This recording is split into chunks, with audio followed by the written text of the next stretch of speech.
I'm Dr. Jessie Coe, and I'm a postdoctoral research fellow in the Department of Psychiatry and Human Behavior at the Albert Medical School of Brown University.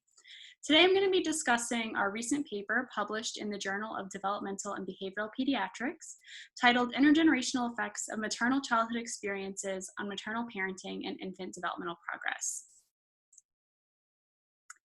Decades of research has shown that adversity experienced in childhood, also known as adverse childhood experiences characterized by stress and trauma, are associated with a number of health risks across the lifespan.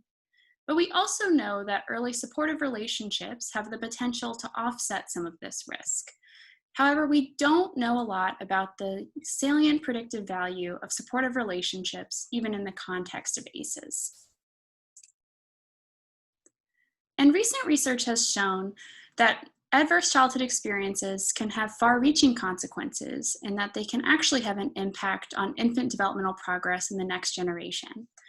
But we don't yet know a lot about why these links exist and if the type of childhood experience matters. In this study, we were particularly interested in examining maternal scaffolding as a potential developmental mechanism. So scaffolding is conceptualized as structured assistance around developing new skills, and it's been linked with advances in a number of developmental outcomes, including cognitive development, language development, and later academic success.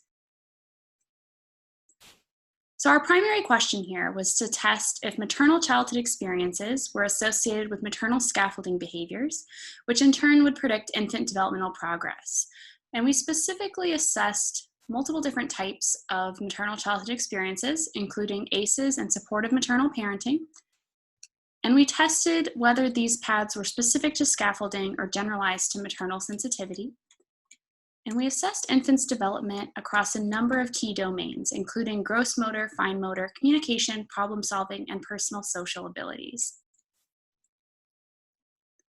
Participants were drawn from the PD study.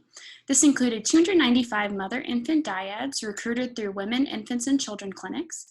We assessed them at 3 time points. The first was a prenatal assessment with pregnant mothers, and then we assessed mothers and their infants at 6 and 12 months postpartum. At the prenatal assessment, mothers reported on their own maternal childhood experiences. At 6 months postpartum, we assessed maternal parenting behaviors during mother's participation in a mother-infant free play task. And then at 6 and 12 months postpartum, infants' developmental progress was assessed using the Ages and Stages questionnaire.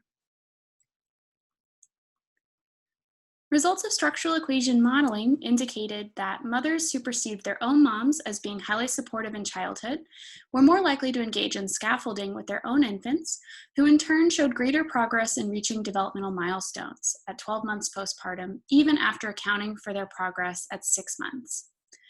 And interestingly, these results were specific to maternal supportive parenting in childhood and did not extend to maternal ACEs. And also interesting is that results did not generalize to maternal sensitivity, which suggests that these pathways may be specific to maternal scaffolding behaviors. Follow-up analyses indicated that these results were specific to infant problem solving and communication abilities. So these findings did not generalize to infant gross motor, fine motor, or personal social abilities. 2 of the key takeaways from this study are that parenting behaviors in one generation influence parenting behaviors in the next, which in turn has implications for infant developmental progress. And these findings may inform evidence-based preventive interventions for mothers and infants living in contexts of risk. We'd like to acknowledge our community partners in funding support, as well as thank all the participating families in this study. We encourage you to check out our full paper published in the Journal of Developmental and Behavioral Pediatrics. Thank you.